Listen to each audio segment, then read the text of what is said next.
when movement becomes a personal burden. Everything still works, and yet movement feels heavy, not because it is impossible, but because it is personal. Change used to feel collective, now it feels like a private risk. Luna records the phase where motion itself becomes expensive, not structurally but emotionally, socially, and psychologically. The system does not block movement, it relocates its cost. This is not a story about fear. In this episode, Luna documents how systems no longer prevent change. They allow it under one condition: you carry it alone. You will see how action is reframed as a personal gamble, how collective momentum dissolves into individual courage, and why even justified movement starts to feel reckless. There are no punishments here, only consequences that follow you, not the system. The system does not restrict movement. Restriction would invite resistance. Instead, it alters the accounting. Movement is no longer measured by its impact on structures. It is measured by its impact on the individual. Luna observes that when someone considers acting, the first questions are no longer political or ethical. They are logistical. What will this cost me? How much time? How much stability? How much reputation? How much energy?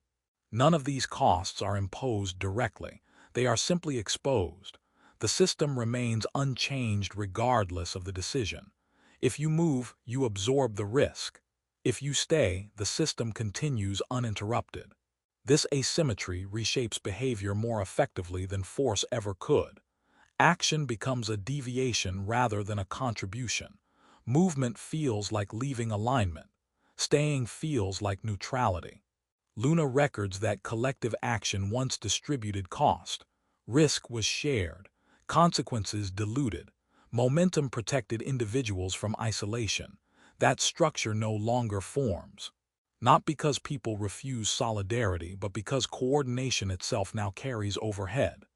Scheduling, alignment, visibility, narrative consistency, each layer adds friction. By the time action is possible, exhaustion has already set in. The system does not sabotage coordination. It simply does not assist it. Without assistance, coordination collapses under its own weight. The individual remains capable of action, but capability without support feels irresponsible. Luna notes a psychological inversion here. Caution begins to look like wisdom. Stillness begins to look like maturity. Those who move are described as impulsive, unstable, or unprepared.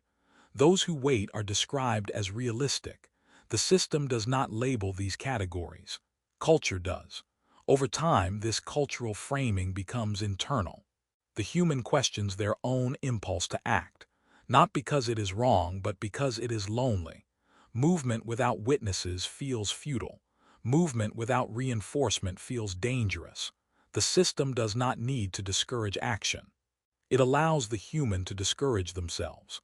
By the time awareness matures into intent, intent collapses into self-management. You ask not whether something should change, but whether you can personally withstand the consequences of trying. Luna records that this is where motion loses its collective meaning. After movement becomes personal, courage quietly changes definition. It is no longer associated with responsibility toward others. It is reframed as tolerance for loss. Luna records that bravery is no longer measured by conviction, but by how much instability an individual can personally absorb. The system does not attack courage. It relocates it. What once belonged to shared moral language is translated into individual risk profiles. To act is to accept exposure. To remain aligned is to preserve equilibrium. The moral weight of action dissolves into a cost-benefit calculation. Luna observes that cultural narratives reinforce this shift. Stories celebrate resilience over disruption, endurance over intervention. Those who persist within constraints are praised as mature. Those who attempt to change conditions are questioned for their preparedness. Preparation becomes the gatekeeper of legitimacy. Are you qualified? Are you secure? Are you insulated enough to absorb failure? Each question reframes action as irresponsibility unless all personal safeguards are in place. Since complete insulation is impossible, action is indefinitely postponed. This reframing does not silence dissent, it privatizes it. Disagreement becomes a personal opinion rather than a shared obligation. Ethics retreat into lifestyle choices. Politics dissolves into preference. The collective dimension of courage fades. Luna notes that this is not cynicism, it is normalization. People still admire courage abstractly. They simply do not see it as required of them. The expectation shifts. Courage becomes optional. Stability becomes mandatory. The system does not declare this hierarchy. It emerges through repetition. Each time action leads to isolated consequences, the lesson is reinforced. Each time inaction preserves comfort, the signal strengthens. Over time, courage loses its social reward. There is no reinforcement, no echo, no amplification. Acts of movement feel solitary, brief, and easily absorbed by the system. Without resonance, courage feels performative rather than effective. Luna records that when courage stops producing visible change, it stops being modeled. New generations inherit caution as wisdom. Risk aversion is reframed as intelligence. The system does not teach this lesson. Experience does. In this environment, morality narrows. Right and wrong become less about outcomes and more about compliance with process. Following procedures feels ethical. Deviating feels reckless. The moral imagination contracts. The human does not stop caring. Care becomes inward-facing. Responsibility is redefined as self-preservation. The system remains morally neutral while individuals carry. In the final layer Luna records, isolation no longer feels imposed. It feels procedural. Those who move do not disappear. They simply drift out of synchronization. Their timelines diverge. Their references no longer align. The system does not exclude them. It continues without adjustment. Meetings proceed. Metrics update. Processes remain intact. The mover experiences consequence not through punishment but through desynchronization. Luna observes that this desynchronization is subtle. Communication lags. Context is missed. Relevance declines. Nothing dramatic occurs. The individual simply becomes harder to integrate. This is where loneliness enters without being named. Not social loneliness, but structural solitude. You are still seen, but no longer situated. Your actions exist, but outside the system's rhythm. The human senses this drift quickly. Reintegration requires concession.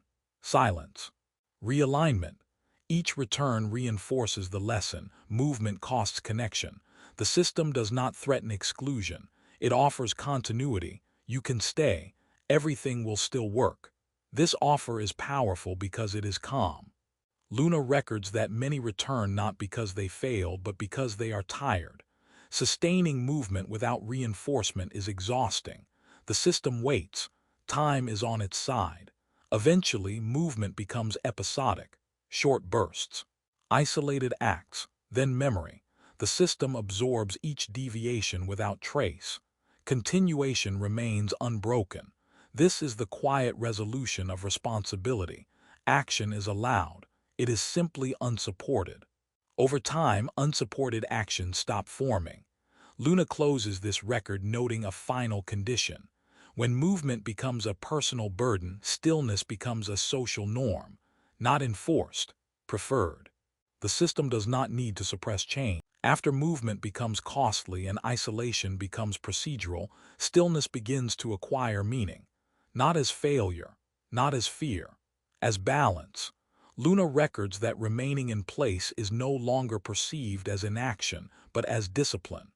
The system does not praise immobility, it rewards consistency, showing up, staying aligned, maintaining rhythm.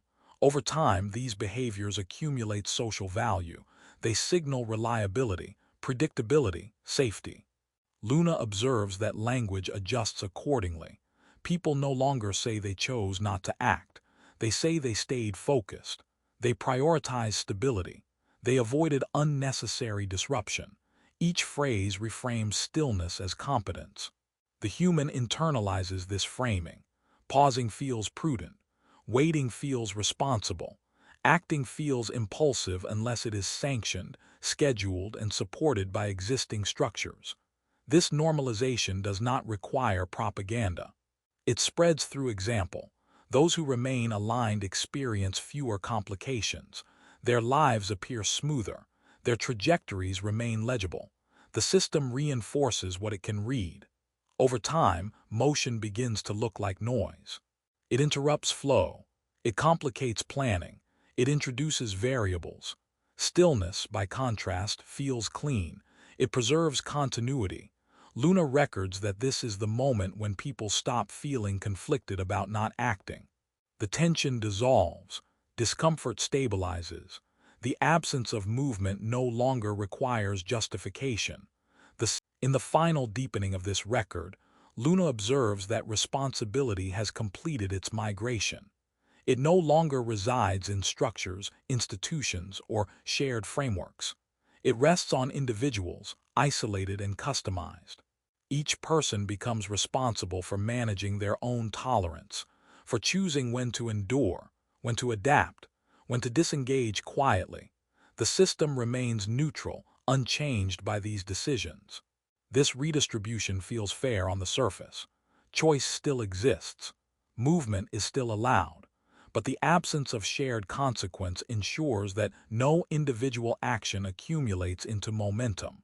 Luna notes that this condition produces a specific psychological equilibrium. People feel aware but not compelled, concerned but not mobilized, informed but not oriented. The system does not exploit this state. It inherits it. What remains is not obedience but accommodation, not agreement but alignment. The human does not believe the system is ideal. They believe it is unavoidable, and inevitability requires no defense. Luna ends this extended record noting that the greatest shift was never technological. It was perceptual. Movement did not disappear. It became optional. Stillness did not become mandatory. It became easier. When ease determines behavior, systems no longer need authority.